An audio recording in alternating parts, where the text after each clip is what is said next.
My dear students, good morning. पिछले class में हम लोग डिस्कस किए थे स्फेरिकल मिरर क्या है, और स्फेरिकल मिरर के केस में जो अलग अलग डिफाइनिंग टर्म्स था, जैसे सेंटर ऑफ कर्वेचर क्या है, रेडियस ऑफ कर्वेचर क्या है, फोकस क्या है, फोकल लेंथ क्या है, पोल ऑफ द मिरर क्या है, एपर्चर क्या है। तो मेरा ये सजेशन है कि पहले उस वीडियो को तुम निश्चित रूप से एक बार देख लोगे। आज हम लोग डिस्कस करते हैं कि four important rays for formation of image in spherical mirror. Spherical mirror में जब हमको इमेज फॉर्मेशन करना होगा तो ऐसे कौन कौन से 4 इम्पोर्टेंट रे है जिस पर हमको ध्यान देना है। वह 4 रे जो है, प्रत्येक रे ऑब्जेक्ट से चलेगा और ऑब्जेक्ट से चलने का जो उसका ढंग होगा, ऑब्जेक्ट से चलने का जो उसका स्टाइल होगा, उस स्टाइल के अनुसार अलग अलग ढंग से उसका क्या होगा, रिफ्लेक्शन होगा।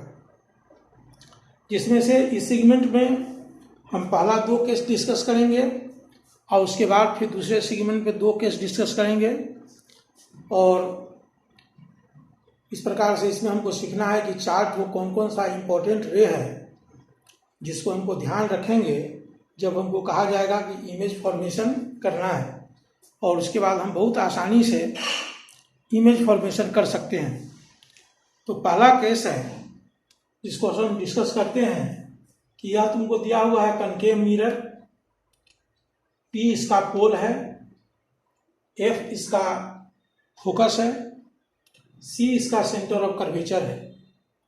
तुम ध्यान से देखोगे तो यहाँ लिए हैं AB जो है सो इंसिडेंट रे है, AB इंसिडेंट रे है, और B उसका हो गया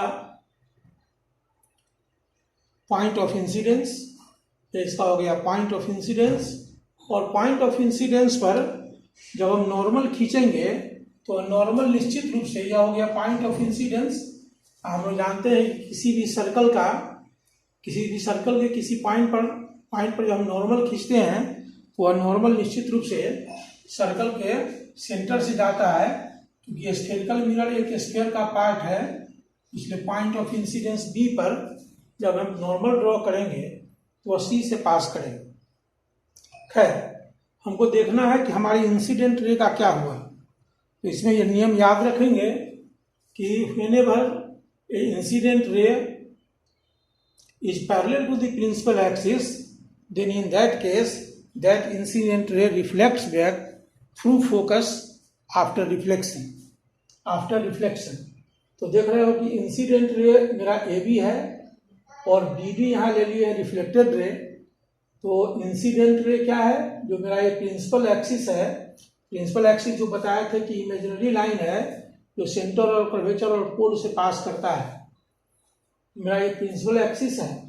और इंसिडेंट रे प्रिंसिपल एक्सिस से क्या है, पैरेलल है। तो यह इंसिडेंट रिफ्लेक्ट करेगा फोकस से होकर के। इसका लैंग्वेज भी यहाँ पर लिखा हुआ है जिसको तुमको नोट डाउन करना होगा। वीडियो देखने के समय तुमको फिर से याद दिलाते हैं कि तुम एक नोटबुक और पेन लेकर के अगर उसको आप देखिएगा और तब सामने में उसको नोट डाउन कीजिएगा, तब आप उसको नोट्स को भी आसानी से लिख सकते हैं। तो यहाँ लिखा हुआ है, इसको लिख दिया गया है, इसको नोट करना है तुमको कि incident ray parallel to principal axis passes through focus after reflection. तो ये मेरा पहला केस हो गया कि अगर इंसिडेंट रे अगर पैरेलल है तो वह फोकस से रिफ्लेक्ट करेगा स्फेरिकल मिरर से रिफ्लेक्ट करने के बाद। अब हम दूसरे केस को डिस्कस करते हैं। मेरा दूसरा केस में फिर ये कनकेव मिरर ले लिए हैं और ये इसका प्रिंसिपल एक्सिस है। फिर वही P क्या है, पोल है, F क्या है, फोकस है, C क्या है, सेंटर ऑफ कर्वेचर है। लेकिन इस समय तुम देखोगे कि जो मेरा इंसिडेंट रे AB है उसका इंसिडेंट होने का स्टाइल अलग है। अभी जो इंसिडेंट रे है वह मिरर पर इंसिडेंट होता है फिर पॉइंट B पर, लेकिन यह इंसिडेंट रे फोकस से पास करता है। देख रहे हो कि फोकस से पास करता है। तो जब कोई इंसिडेंट रे फोकस से पास करने के बाद मिरर पर इंसिडेंट होता है, तो वह जो इंसिडेंट रे है वो रिफ्लेक्शन के बाद फिर प्रिंसिपल एक्सिस के पैरेलल हो जाएगा। यह दोनों केस एक साथ इसलिए लिख दिए हैं कि दोनों केस एक दूसरे का रेसिप्रोकल है, एक दूसरे का उल्टा है। यदि इंसिडेंट रे पैरेलल है तो फोकस से पास करेगा, अगर इंसिडेंट रे फोकस से पास करता है तो रिफ्लेक्शन के बाद पैरेलल हो जाएगा। इस प्रकार से हम दो केस इसमें डिस्कस करते हैं। तो अब हम लोग थर्ड केस, इसके बाद थर्ड केस डिस्कस करते हैं। बोर्ड पर नोट्स लिखा हुआ है, जैसे जैसे फिगर बना हुआ है वैसे वैसे पहले फिगर बनाओगे। आप फिगर बनाने के बाद उसको समझाते हैं, समझाने के बाद बोर्ड पर नोट्स भी लिखा हुआ है, उसको तुम उसी ढंग से नोट्स भी तैयार करोगे। ये तुम्हारे लिए बहुत ही उपयोगी होगा। तो थर्ड केस मेरा जो है फिर वही एक कनकेव मिरर ले लिए हैं। कनकेव मिरर का फोकस या फोकस एफ हो गया, पोल है पी, सी क्या है सेंटर ऑफ कर्वेचर। अब इस केस में तुम देखोगे कि इंसिडेंट रे जो है सो सेंटर ऑफ कर्वेचर से पास कर रहा है। सेंटर ऑफ कर्वेचर से पास करता हुआ पॉइंट बी पर इंसिडेंट हो रहा है, मिरर के पॉइंट बी पर, इसलिए हो गया इंसिडेंट रे। और इस केस में क्या होगा कि जब लाइट रे सेंटर ऑफ कर्वेचर से पास करते हुए मिरर पर इंसिडेंट होगा तो वह रे फिर अपने पाथ को रिट्रेस करेगा। अपने पाथ को रिट्रेस करने का क्या मतलब है कि जिस पाथ से वह इंसिडेंट लाइट रे मिरर पर इंसिडेंट होगा ठीक उसी पाथ को फॉलो करते हुए वो क्या होगा, रिफ्लेक्ट कर जाएगा। तो तीसरा नियम क्या हो गया, थर्ड नियम, कि इंसिडेंट रे passing through centre of curvature reflects back along the same path. यहाँ लिख दिए हैं कि that is retraces its path, यानी अपने पाथ को क्या करता है, रिट्रेस करता है। तो ये तुम्हारा थर्ड लॉ हो गया। और फोर्थ लॉ जो लास्ट लॉ है इसको हम लोग देख रहे हैं, फिर वही हम कनकेव मिरर लिए हैं। अभी कनकेव मिरर का ही केस डिस्कस करते हैं, कन्वेक्स मिरर का केस अलग से डिस्कस करेंगे।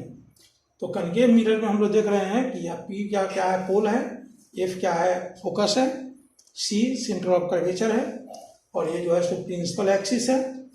लेकिन यहाँ देखोगे कि इंसिडेंट रे जो है सो पोल पर इंसिडेंट होता है। मिरर का पोल क्या है, उसका ज्योमेट्रिक सेंटर होता है।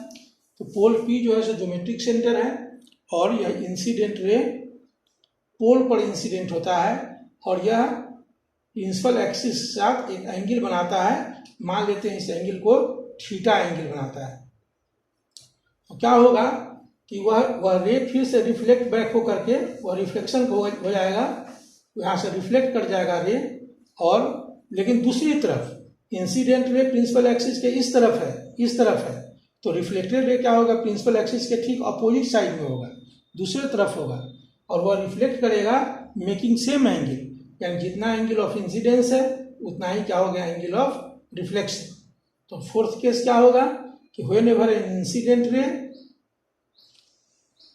Eight the pole of the mirror reflects back making same angle with the principal axis but on the other side of the principal axis. और यहाँ इसका नोट्स भी लिखा हुआ है कि ray of light incident on pole P making same angle with the principal axis reflects back making same angle on other side of the principal axis, यानी वह प्रिंसिपल एक्सिस के दूसरे साइड में जाकर क्या करेगा, रिफ्लेक्ट कर देगा। इस प्रकार से हम लोग 4 नियम देखे। इस नियम को फिर हम दोहरा देते हैं। पहला नियम हम लोग देखे थे कि जब कोई लाइट रे प्रिंसिपल एक्सिस के पैरेलल है, वो तुम लिखे होगे नोट्स में कि प्रिंसिपल एक्सिस के पैरेलल है तो वह फोकस से पास करेगा।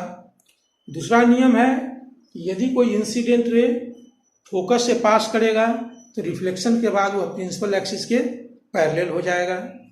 थर्ड लॉ है कि जब कोई लाइट रे व्हेनेवर लाइट रे passing through centre of curvature and incident on the concave mirror, here the mirror is concave, then reflected ray retraces its path, यानी जिस पाथ से वह जाता है उसी पाथ से क्या करेगा, लौट जाएगा।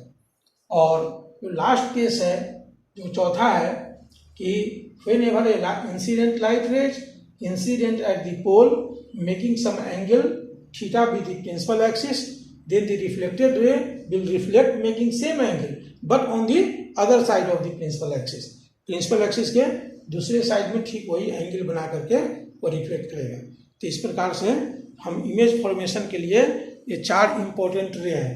क्योंकि इस वीडियो में इस 4 इंपॉर्टेंट रे को अगर ठीक से नहीं समझा जाएगा तो अगले क्लास में, अगले वीडियो में जब हम अपलोड करेंगे कि इमेज फॉर्मेशन बताएंगे, जो कैसे इमेज फॉर्म हुआ है, कौन सा इमेज रियल होगा, कौन सा इमेज वर्चुअल होगा, कौन मैग्नीफाइड होगा, उसका साइज क्या होगा, उसका पोजीशंस क्या होगा, यानी कितने प्रकार के सारे उसके जो नेचर्स हैं उसको हम लोग डिस्कस करेंगे। तो उसके लिए इस चारों रे को समझ लेना बहुत ज़रूरी है। इसको तुम नोट डाउन कर लोगे और उसको फिर तुम ध्यान से अपने से एक बार ड्रॉ करके उसको प्रैक्टिस कर लोगे। ठीक है, धन्यवाद। अगले वीडियो में हम लोग देखेंगे कि इमेज फॉर्मेशन कैसे होता है, नेचर ऑफ इमेज कैसे हम लोग ऑब्टेन करेंगे, उसको देखेंगे। ठीक है, धन्यवाद।